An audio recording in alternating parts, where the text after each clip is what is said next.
MTB ಅನಂತ ಉನ್ನತಿ educational trust ಹಾಗೂ Kalidasa health and educational trust ವತಿಯಿಂದ ಎಂಟಿಬಿ ಜ್ಞಾನಜ್ಯೋತಿ ವಿದ್ಯಾನಿಕೇತನ ಶಾಲೆ ಗರುಡಾಚಾರಪಾಳ್ಯ ಬೆಂಗಳೂರು ಇಲ್ಲಿ ಹಮ್ಮಿಕೊಂಡಿದ್ದ ಪ್ರೇರಣಾ ಸಮಾರಂಭದಲ್ಲಿ ಅತಿ ಹೆಚ್ಚು ಅಂಕ ಗಳಿಸಿ ಸರ್ಕಾರಿ ಕೋಟಾದ ಅಡಿಯಲ್ಲಿ ಪ್ರಥಮ ವರ್ಷದ ವೈದ್ಯಕೀಯ ವ್ಯಾಸಂಗ ಮಾಡುತ್ತಿರುವ ಕುರುಬ ಸಮಾಜದ ಸುಮಾರು 90 ಮೆಡಿಕಲ್ ವಿದ್ಯಾರ್ಥಿನಿಯರಿಗೆ ಎಂಟಿಬಿ ಅನಂತ ಉನ್ನತಿ ಎಜುಕೇಷನಲ್ ಟ್ರಸ್ಟ್ ವತಿಯಿಂದ ಸ್ಕಾಲರ್ಶಿಪ್ ಬ್ಯಾಗ್ ನೋಟ್ಬುಕ್ಗಳನ್ನು ವಿತರಣೆ ಮಾಡಲಾಯಿತು. ಈ ಸಂದರ್ಭದಲ್ಲಿ ಟ್ರಸ್ಟ್ನ ಚೇರ್ಮನ್ ಹಾಗೂ ವಿಧಾನ ಪರಿಷತ್ ಸದಸ್ಯರಾದ ಎಂಟಿಬಿ ನಾಗರಾಜ್ ಅವರು, ಖಜಾಂಚಿ ಶಾಂತಕುಮಾರಿ, ಕಾರ್ಯದರ್ಶಿ ಎಂಟಿಬಿ ರಾಜೇಶ್, ಮಾಜಿ ಬಿಬಿಎಂಪಿ ಸದಸ್ಯರು, ಸಮಾಜ ಸೇವಕರು Kumbena Agrahara, Ramanjani, Garudacharpalya, Muniraju, Chikkanna, Subramani Gunjur, Kalidasa health and education ಟ್ರಸ್ಟ್ನ ಡಾಕ್ಟರ್ ಪರಮೇಶ್ ಮತ್ತು ಡಾಕ್ಟರ್ ವಿಜಯಲಕ್ಷ್ಮಿ ಪರಮೇಶ್ ಅವರು ಉಪಸ್ಥಿತರಿದ್ದರು.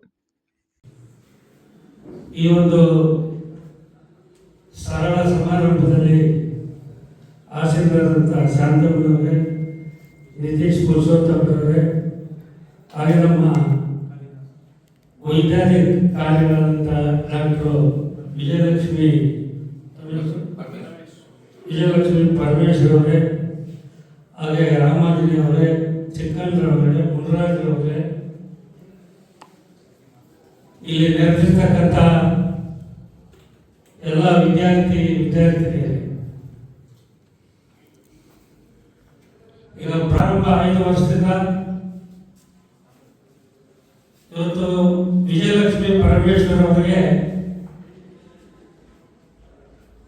ಇವರಿಗೆ ಎಷ್ಟು ಧನ್ಯವಾದಗಳು ಹೇಳಿದ್ರು ಕೂಡ ಅದು ಕಡಿಮೆನೇ ಅನ್ನೋ ಮಾತನ್ನೇ ಸಂದರ್ಭದಲ್ಲಿ ಹೇಳಿದ್ರು. 1-2 ಸ್ಟೂಡೆಂಟಿಂದ ಪ್ರಾರಂಭ ಮಾಡಿ ಇವತ್ತು 150-200 ಸ್ಟೂಡೆಂಟ್ಗಳಿಗೆ ಇವತ್ತು ಒಂದು ಆರ್ಥಿಕ ನೆರವನ್ನು ನಾವು ಮಾಡ್ತಾ ಇದ್ದೇವೆ ಅನ್ನೋ ಮಾತನ್ನು ಅವತ್ತು 60,000 ಕಟ್ಟಲಿಕ್ಕೆ ನಿಮ್ಗೆ ಎಷ್ಟು ಕಷ್ಟ ಇದೆ, ಅವತ್ತು 300 ರೂಪಾಯಿ ಕಟ್ಟಲಿಕ್ಕೆ ಅಷ್ಟು ಕಷ್ಟ ಆಯಿತು. ಅಂತ ಕಷ್ಟದ ದಿನಗಳಲ್ಲಿ ಕೂಡ ಅವರು ಸುಮಾರು 8-9 ಜಿಲ್ಲೆಗಳಿಂದ ಬಂದಿದ್ದಾರೆ. ಎಲ್ಲ ಜಿಲ್ಲೆಗಳಲ್ಲಿ, ತಾಲೂಕುಗಳಲ್ಲಿ, ಯಾವ್ಯಾವ ಗ್ರಾಮದಲ್ಲಿ ನೀವೆಲ್ಲರೂ ಕ್ರೋಢೀಕರಿಸಿ ನೀವೆಲ್ಲರ ಸಾಮೂಹಿಕವಾಗಿ ಒಗ್ಗಟ್ಟಿನಿಂದ ಈ ಕಾರ್ಯಕ್ರಮವನ್ನು ರೂಪಿಸಿ ಪ್ರತಿ ವರ್ಷ ಸತತವಾಗಿ 7 ವರ್ಷದಿಂದ ಈ ಕಾರ್ಯಕ್ರಮವನ್ನು ನಡೆಸ್ಕೊಡ್ತಾ ಇದ್ದಾರಲ್ಲ, ಅದಕ್ಕೆ ಅವರಿಗೆ ಎಷ್ಟು ಧನ್ಯವಾದ ಹೇಳಿದ್ರು ಕಡಿಮೆ. ನಾನು ಸುಮಾರು 10-20 ಸಾವಿರ ಹೇಳಿದೆ ಪ್ರಾರಂಭದಲ್ಲಿ. ನೋಡಮ್ಮ, ನಾನು ಶಾಸಕನಾಗಿದ್ದೆ, ಸಚಿವನಾಗಿದ್ದೆ, 7 ವರ್ಷದಿಂದ ಇದ್ರೂ ಇಲ್ಲೇ ಹೋದ್ರು ಕೂಡ 50-60 ಜನ ನಾನು ಕೊಡ್ತಾ ಬಂದಿದ್ದೆ. ಈ ವರ್ಷ ನಾನು ನಮ್ಮನ್ನು ಬಿಟ್ಬಿಡಿ, ನೀವೇ ಮಾಡ್ಕೊಳ್ಳಿ ಫಂಕ್ಷನ್ ಅಂತ ಹೇಳಿದೆ ಪ್ರಾರಂಭದಲ್ಲಿ. ಆಮೇಲೆ ಮತ್ತೆ ಫೋನ್ ಮಾಡಿ ಯಾವ ರೀತಿ ವ್ಯವಸ್ಥೆಗಳಾಗಿದೆ, ಎಷ್ಟು ಜನ ಸ್ಟೂಡೆಂಟು ಅಪ್ಲಿಕೇಶನ್ ಹಾಕಿದ್ದಾರೆ, ಆ ಅಪ್ಲಿಕೇಶನ್ ಹಾಕಿದಂಥ ಸ್ಟೂಡೆಂಟ್ಗಳ ಸ್ಥಿತಿಗತಿಗಳೇನು, ಅವರ ಆರ್ಥಿಕ ಪರಿಸ್ಥಿತಿ ಏನು, ಅವರ ಕುಟುಂಬದ ಪರಿಸ್ಥಿತಿ ಏನು, ಇವೆಲ್ಲವೂ ಕೂಡ ಅವಲೋಕನ ಮಾಡಿ ನಿಜವಾಗ್ಲೂ ಯಾರು ಆರ್ಥಿಕವಾಗಿ ಹಿಂದುಳಿದಂಥ ಕುಟುಂಬಗಳಲ್ಲಿರ್ತಕ್ಕಂಥ ಸ್ಟೂಡೆಂಟ್ನ ನೀವು ಸೆಲೆಕ್ಟ್ ಮಾಡಿ ಒಂದು ಲಿಸ್ಟ್ ಕೊಡಿ, ಒಂದು 25 ಜನಕ್ಕೆ ಕೇಳಿದೆ. ಅವರು ಗುರುಗಳೇ, ವಿದ್ಯಾಬುದ್ಧಿ ಕೊಡೋರು ಗುರುಗಳೇ. ಆ ಗುರಿ ಮತ್ತೆ ಆ ಗುರು ಆಶೀರ್ವಾದ ಇಟ್ಕೊಂಡ್ರೆ ಅದಾಗ್ತದೆ.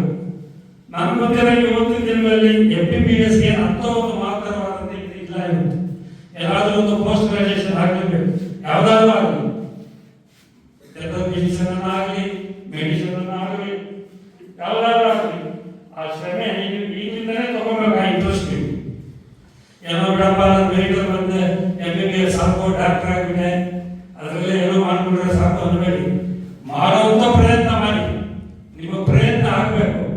ಯಾವತ್ತೂ ಮನುಷ್ಯ ಜೀವನದಲ್ಲಿ ಪ್ರಯತ್ನ ಅಂತಕ್ಕಂಥದ್ದು ಆದ್ರೇನೆ ಅದಕ್ಕೆ ಪ್ರತಿಫಲ ಸಿಗಬೇಕಾದ್ರೆ ನೀವು ಪ್ರಯತ್ನ ಬಹಳ ಮುಖ್ಯ. ಪ್ರತಿಯೊಬ್ಬರು ಈ ನೀವು ಪ್ರಯತ್ನ ಪಡಿಸುತ್ತಿದ್ದಾನೆ ಅದು ಅಂತೆ, ರಾತ್ರಿ ಅಂತೆ, ಒಂದು ಹೊತ್ತು ಊಟ ತಿಂದಿದ್ದೀರೋ, ಒಂದೊಂದು ಉಪವಾಸ ಇದ್ದೀರೋ, ಯಾವೋ ಕಷ್ಟಪಟ್ಟು ಒಂದು ಮೆರಿಟ್ ಮೇಲೆ ಪಾಸ್ ಆಗಿದ್ದೀರಲ್ಲ,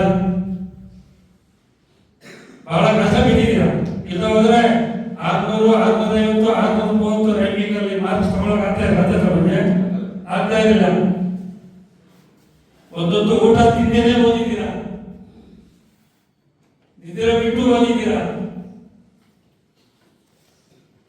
ಕೊಡೋದು ಅಂದ್ರೆ ಯಾವತ್ತೂ ಆಕಾಶಕ್ಕೆ ಕೈ ತೋರಿಸಿಲ್ಲ, ಭೂಮಿಗೆ ಕೈ ತೋರಿಸಿ.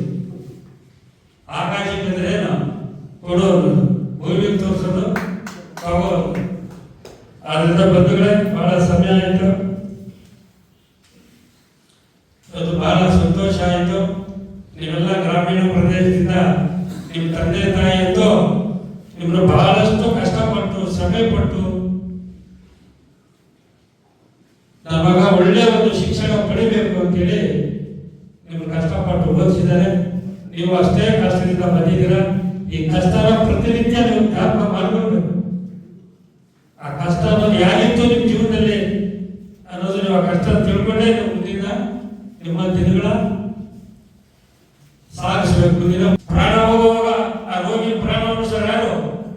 ನೀವೇ, ಡಾಕ್ಟರ್ಗಳು. ಹೌದಿಲ್ಲ?